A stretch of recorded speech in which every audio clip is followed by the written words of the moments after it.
Hello, everyone. My name is Ethan Hynes, and today I'll be presenting my capstone project titled This is How We Cool It, Comparing Heat Planning and Heat Response in Pierce County.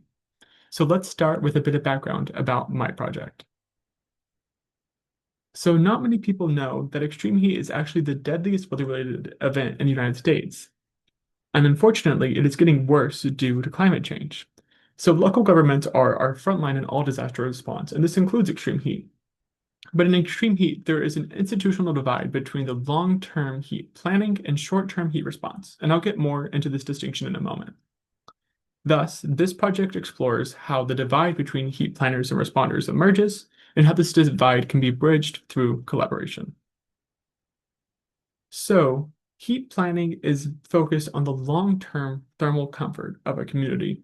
These include programs like tree canopy expansion, which are designed to increase the amount of shade in a neighborhood, which not only creates shade for people to be in, but shade for buildings to be in, which then lowers the energy burden on buildings for AC. On the other side of this, we have heat response, which is more focused on minimizing the impact of extreme heat as it occurs. So these are more familiar policies. For example, cooling centers. Cooling centers provide a space for people to go whenever extreme heat is occurring. Therefore, heat planners and heat responders both have the same goal of minimizing the impacts of extreme heat. They just approach this issue from very different angles. Thus, the question I have used to guide this project is, how do heat planners and heat responders in Pierce County differ in the barriers and underserved groups they identify when addressing extreme heat, and how might these differences be overcome? To answer my question, I interviewed 10 heat planners and 5 heat responders from organizations associated with county heat governance. These included individuals from nonprofits, county departments, and intergovernmental organizations. These interviews informed not only this project, but the deliverables I created while interning with the Pierce County Council.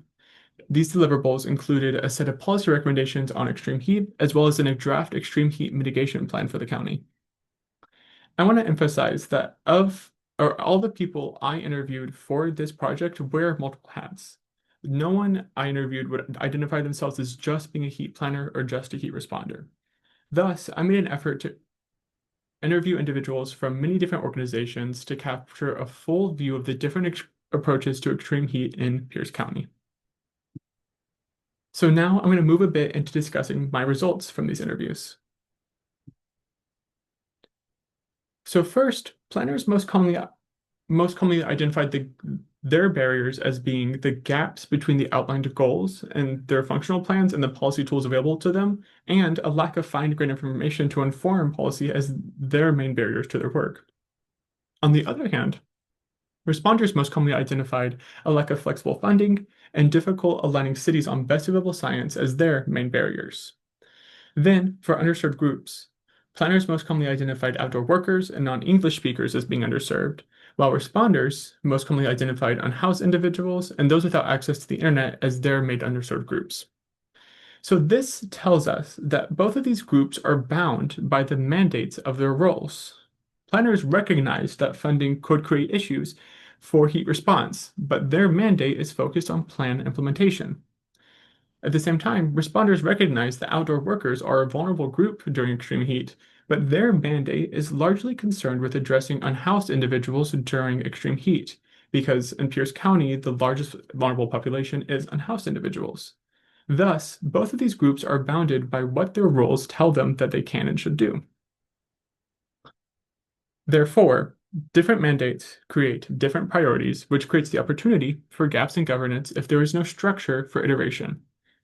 By having a structure for iterating on these processes, it makes sure that all groups that are impacted by extreme heat are being addressed, not just the ones under the specific mandates of heat planners or just heat responders. So what does addressing these barriers and differences really look like? Well, luckily, heat planners and responders have an idea. Both of these groups desired more collaboration with clear goals. And by having a formal collaboration structure, this creates a check on making sure that all vulnerable groups are being reached. It creates a venue for sharing best data, or this creates a venue for sharing best practices and sharing data and an outreach. And this makes sure that these two groups are working together to overcome barriers.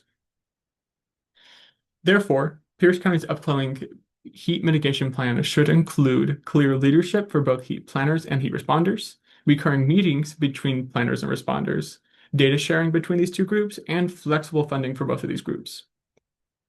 More broadly speaking, the Pacific Northwest is truly behind in climate adaptation planning.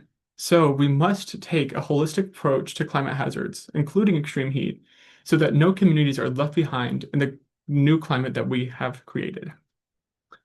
I want to take a moment to thank you all so much for your time, and I'd also like to thank my site supervisor, Carrie Waterland, and my faculty advisor, Corey Struthers, for their guidance. I also want to thank all of the Pierce County Council staff, as well as my friends and family. Everyone I've interacted with has been so wonderfully supportive throughout this entire project, and I'm so thankful for this opportunity. Thank you so much for listening to me today.